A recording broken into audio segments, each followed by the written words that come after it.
የቫቲካን የውጭ ግንኙነት ሚኒስቴር በዩክሬን የማይዳን መታሰቢያ ስፍራን ጎበኙ። የቫቲካን የውጭ ግንኙነት ሚኒስቴር ሊቀ ጳጳስ ፖል ሪቻርድ ጋላጋር በዩክሬን ያደረጉትን ይፋዊ ጉብኝት ሐምሌ 13 ቀን 2018 ዓ.ም ያጠናቀቁ ሲሆን ሊቀ ጳጳሱ በጉብኝታቸው ማጠቃለያ ቮሎዲሚር ዜሌንስኪና ከምክትል የውጭ ጉዳይ ሚኒስትር አንድሪ ሲቢሃ ጋር ተገናኝተው መክረዋል። በውይይቱ በአገሪቱ ስላለው ወቅታዊ ሁኔታና ሰላምን ለማስፈን በሚቻልባቸው ሁኔታዎች ላይ ሰፊ ምክክር ተደርጓል።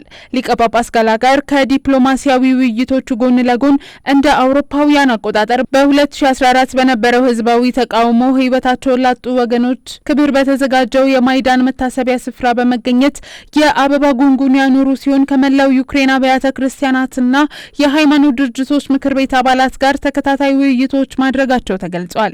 ብፁዕነታቸው ባደረጉት ውይይት ቅድስት መንበር ለዩክሬን ህዝብ ያላትን የቅርብ አብሮነት ያረጋገጡ ሲሆን በአገሪቱ ፍትሐዊና ዘላቂ ሰላም እንዲሰፍንም ያላቸውን ተስፋ ገልጸዋል። ብፁዕነታቸው ባሳለፍነው ቅዳሜ ከመላው ዩክሬን አብያተ ክርስቲያናትና የሃይማኖት ድርጅቶች ምክር ቤት ተወካዮች ጋር ውይይት አድርገዋል። በውይይቱም የምክር ቤት አባላቱ በአገሪቱ በሚገኘው መላው ህዝብ እየገጠሟቸው ያሉትን ፈተናዎች ያብራሩ ሲሆን በተለይም የዩክሬን አብያተ ክርስቲያናትና የሃይማኖት ቡድኖች መካከል ያለውን በጎ ትብብር አጉልተው አሳይተዋል። አባላቱ አሁንም የአገሪቱ ዋና ፈተና ጦርነት መሆኑንና በግጭቱ ብዙ ውድመቶች እንደደረሱና በአገራቸው ፍትህና ሰላም እንዲሰፍን ያላቸውን ጽኑ ፍላጎት በድጋሚ አረጋግጠዋል። የምክር ቤቱ አባላት መንፈሳዊ አንድነትና ጸሎት ቀጣይነት እንዲኖረው እንዲሁም ግጭቱን ለማስቆም የሚደረገው ዲፕሎማሲያዊ ጥረት ተጠናክሮ እንዲቀጥል ያለውን አስፈላጊነት አሳስበዋል።